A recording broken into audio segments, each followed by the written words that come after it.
Hey guys, welcome to my channel, and today we're going to take a look at another horrible case with you.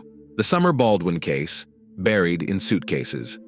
In the world of criminal investigations, when two or more crimes share similar characteristics, experts often link them as part of a series. It can take years to identify and apprehend serial criminals.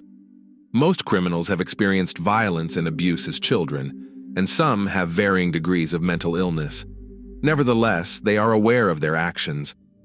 To the outside world, these people often seem perfectly normal, so much so that those around them don't notice that they are facing a ruthless killer. Such was the case with Rosendo Rodriguez, an outwardly unassuming young man who served in the U.S. Marine Corps. Witnesses who knew him personally and testified at his trial described him as a friendly, responsible, and good-hearted man who wouldn't hurt a fly. However, it emerged that he had brutally taken the lives of two young women and disposed of their bodies in a particularly extravagant and unusual way. Looking ahead, I will say that this man was justly punished for his heinous deeds. But let's start from the beginning to understand this loud and complex case, learn about his victims, and dive into the childhood of the criminal to understand how he turned into a monster, a naked beauty in a suitcase. This chilling tale began on September 13, 2005, in the outskirts of Lubbock, Texas. A city utility worker performing routine duties at a local landfill noticed an unusual object amid the typical array of colorful trash, a large black suitcase that seemed oddly intact and bulky. Curiosity piqued. He opened the suitcase, hoping perhaps to find something valuable. To his horror, the first thing he saw upon unzipping it was a woman's manicured hand. Initially, he couldn't believe it was a real human body and not a doll or mannequin. On fully opening the suitcase, he discovered the naked body of a young woman, her knees drawn up to her chest, arms crossed around her neck. The worker immediately halted the garbage truck that had brought the grizzly suitcase and called the police. The landfill was quickly cordoned off, and the truck and its contents were thoroughly examined. Finding any clues in a vast city dump was nearly impossible, but the investigators hoped to at least uncover hints about the woman's identity and how she ended up there in such a state. No identification or personal items were found in the suitcase. The only distinctive feature on the body was a small tattoo on the leg with the word Summer. The medical examiners now faced the task of determining the cause of death, while forensic experts needed to identify the victim and track down her killer. An autopsy revealed multiple injuries inflicted while the woman was alive, including signs of sexual violence. However, the cause of death was positional asphyxiation. She was still alive when placed in the suitcase, but suffocated due to the confined space. By the time her body was found, she had been deceased for approximately a day. Fingerprint analysis uploaded to the national database in the United States identified the victim as 29-year-old Summer Lee Baldwin. Who was Summer Baldwin? Summer Baldwin, born in 1976 in Washington, was known for her sweet, kind, and open nature. She was a bright student with a vibrant personality and many friends. Dreaming of an acting career, Summer had high aspirations for her life. After graduating from high school, she enrolled in community college, but university studies were difficult for her. Friends invited her to Texas for a change of scenery and opportunities. Summer moved to Lubbock with the support of her parents, hoping to start her life with a clean slate. It is unknown when Summer's life spiraled, but she gradually became addicted to alcohol and illicit drugs without seeking help from her family. Over time, her addiction worsened, leading to job loss and connections with people with criminal records.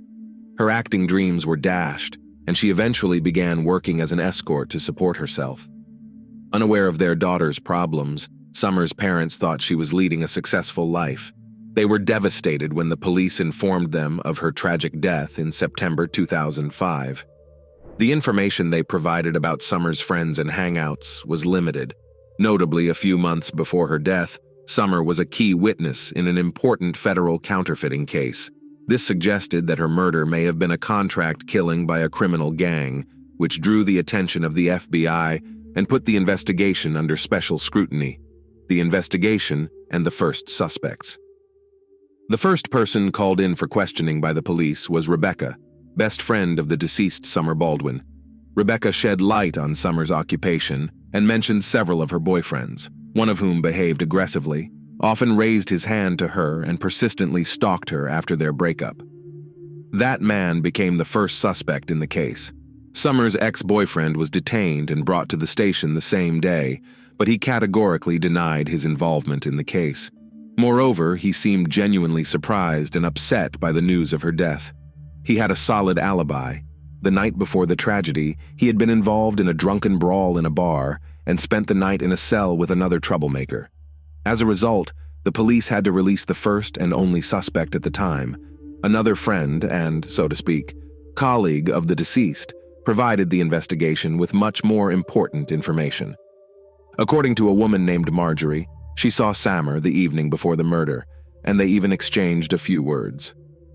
They met on September 11th in the parking lot of a convenience store. Marjorie recounted that a red van pulled up to the store, from which a young, fit man of Latino appearance got out and went inside, presumably to shop. In the meantime, Summer, seeing her friend, came out from the passenger side to greet her. She told Marjorie that he was her client, with whom she had been meeting for the second time in recent days. After the man came out of the store, he got behind the wheel, and Summer hurried back into the van. Marjorie then went about her business and didn't see which direction the van drove off, nor did she know where the couple planned to have their rendezvous. She added that she had never seen the man before and assumed he was not a local. The only description she could provide was that he had very short hair, like a military man, due to the darkness outside and her inability to see him clearly. What's wrong with the suitcase? The suitcase, which became a young woman's coffin, appeared quite odd. Externally, it was smeared with garbage and waste, yet it wasn't worn out, and its wheels looked new. Inside, all tags were in perfect condition, and the lining seemed as if the item was brand new.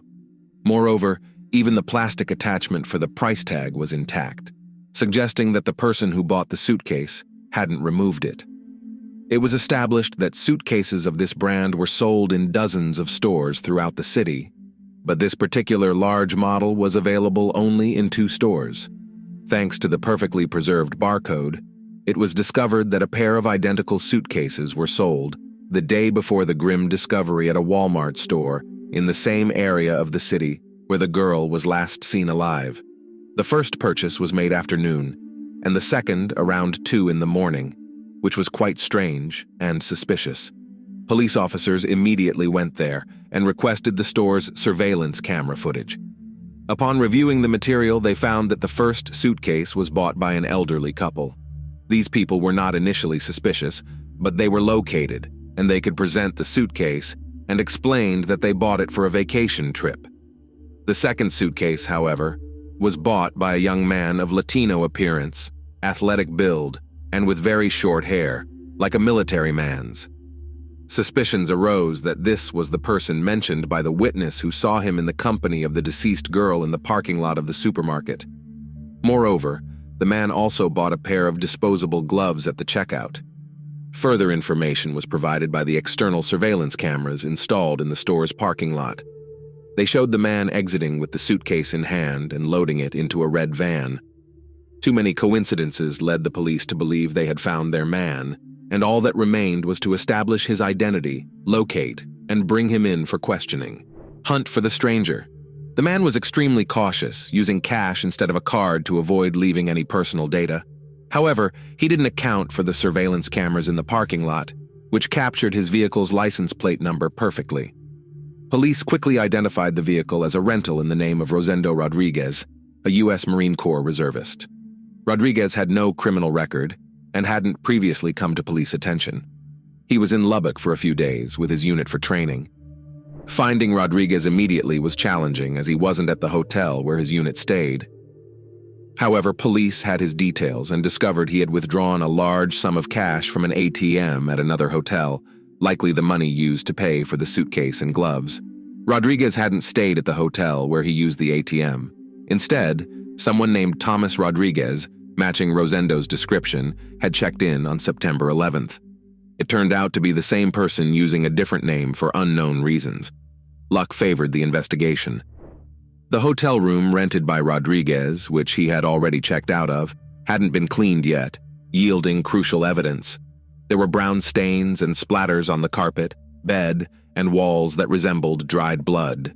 A tag from a new suitcase was found near the bed, and the trash contained used contraceptives and disposable gloves. Forensic analysis confirmed the dried blood in the room belonged to Summer, and DNA on the contraceptives and gloves matched both Summer and Rodriguez. There was no doubt they had found the murderer, but by then, Rodriguez had already left the city. However, with all necessary information, tracking him down was straightforward. Rosendo Rodriguez III was born on March 26, 1980, in Wichita Falls, Texas, into a poor family of Mexican immigrants. Reports suggest that he experienced violence and harsh treatment in his early childhood. His father, described as domineering and aggressive, struggled with alcoholism and frequently abused his wife and children. During his childhood, Rosendo also displayed aggression, often getting into fights at school. However, as he grew older, he learned to control his anger. After high school, he attended Texas Tech University and moved away from his parents. Living independently, he worked various jobs, including at a pizzeria, as a courier, and as an office clerk, before deciding to serve in the U.S. Marine Corps. Colleagues in the military described Rodriguez as quiet, balanced, disciplined, and responsible. He was seen as a good friend, always ready to help, well-educated, and physically attractive, making him popular with women. Rodriguez was arrested on September 15th at his home in San Antonio. When police arrived, he was calm and seemingly unaware of the gravity of the situation.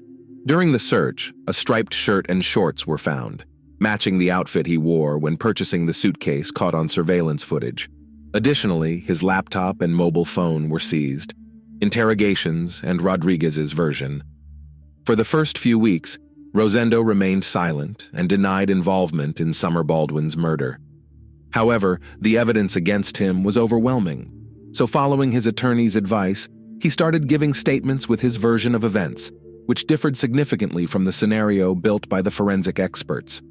Rodriguez began by explaining that he had accidentally booked a hotel separate from his fellow servicemen. He knew only the name of the hotel chain they were supposed to stay at, chose a hotel randomly, and only after checking in did he realize the rest were at a different location. He chose not to relocate as the military leadership indicated it wasn't necessary. He failed to explain why he registered under a different name. On the morning of September 10th, Rodriguez rented a van for convenience around the city. That evening, he claimed to have met Summer Baldwin by chance.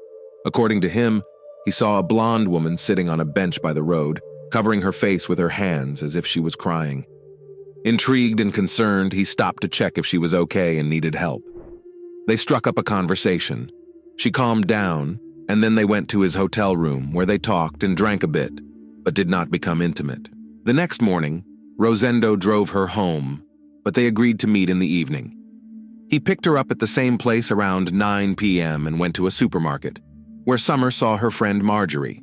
They then returned to the hotel, where Rodriguez said there was consensual intimacy between them.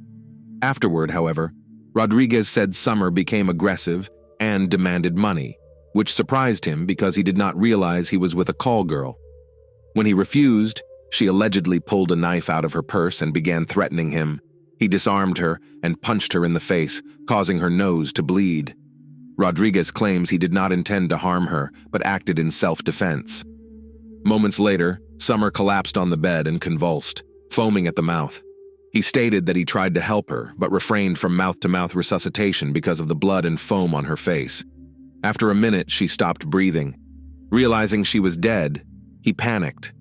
He went to the nearest store, bought a suitcase and gloves, returned to the hotel, put her body in the suitcase and threw it in the dumpster, knowing that it would be taken to the landfill the next morning. He then checked out of the hotel, returned the rental car, and drove home to San Antonio as if nothing had happened. Inconsistencies in the suspect's story. Investigators immediately realized that Rosendo Rodriguez was lying because there were numerous inconsistencies in his story. For example, Marjorie, who met Summer in the parking lot the night of the crime, claimed that Summer told her explicitly that the man was a client of hers with whom they had previously had a paid meeting. Rodriguez claims that everything between them was consensual, but evidence on Summer's body indicates that she was taken advantage of. It is likely that their first night was indeed consensual, which is why Summer agreed to meet him again. Moreover, Rodriguez claimed that he only hit Summer in the face once to calm her down, but she died of a seizure. However, an autopsy found about 30 fresh bruises on Baldwin's head and body on the night of the crime, and several stab wounds. In addition, she was alive when he packed her in the suitcase, contradicting his claim that she was already dead. Another girl in a suitcase. During an investigation at Rodriguez's residence, police seized his laptop computer. A review of his search history revealed a disturbing pattern. In the 3 days prior to his arrest, Rodriguez had been actively searching for information about a girl named Summer, paying attention to whether there was an ongoing search for her and whether her body had been found in a landfill. Interestingly, Rodriguez also frequently searched for Joanna Catherine Rogers, a 16-year-old girl from Lubbock who went missing a year and a half ago. When authorities offered Rodriguez a plea bargain in exchange for information about Joanna's fate, a deal that included a reduced sentence and avoided the death penalty, he reluctantly accepted and told his story. He met Joanna, a high school student in Lubbock, in late April 2004. After a few meetings, they went to his hotel room on May 4th. The situation turned tragic when, after an argument over money and threats of a lawsuit for rape, Rodriguez panicked and covered Joanna's mouth to silence her and inadvertently caused her death. In a desperate attempt to dispose of the body, Rodriguez put it in his own suitcase and threw it in a dumpster. This method replicates the disposal of Summer's body a year and a half later. Rodriguez initially confessed to these actions, but later recanted his testimony, claiming coercion. Realizing the need to find Joanna's body to strengthen the case, police undertook a massive search of the city dump. More than a year later, they miraculously found a suitcase containing Joanna's remains. Despite severe decomposition, DNA testing confirmed the identity of the remains. This evidence allowed authorities to charge Rodriguez as a serial offender, committing similar heinous crimes with a consistent modus operandi. Trial, verdict, and execution.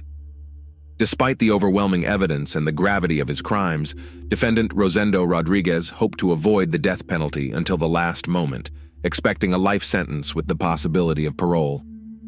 However, the court decided otherwise. The decisive factor was the fact that Summer Baldwin was 3 months pregnant at the time of her tragic death. This aggravating factor was decisive, and the court found Rodriguez guilty of first-degree murder, sentencing him to death by lethal injection. Rodriguez and his lawyers filed multiple appeals, citing errors and misconduct by investigators, but all were rejected. While in prison awaiting execution, Rodriguez even maintained his own blog on criminal justice and policy issues. On March 27, 2018, nearly 10 years after being convicted of his heinous crimes, Rosendo Rodriguez was finally executed. This occurred the day after his 38th birthday. The death sentence was carried out in the Huntsville prison in Texas. This execution was the 4th in Texas and the 7th in the United States for the year 2018. Thanks for watching, guys. Subscribe to the channel and also don't forget to click the bell. There are many shocking stories ahead.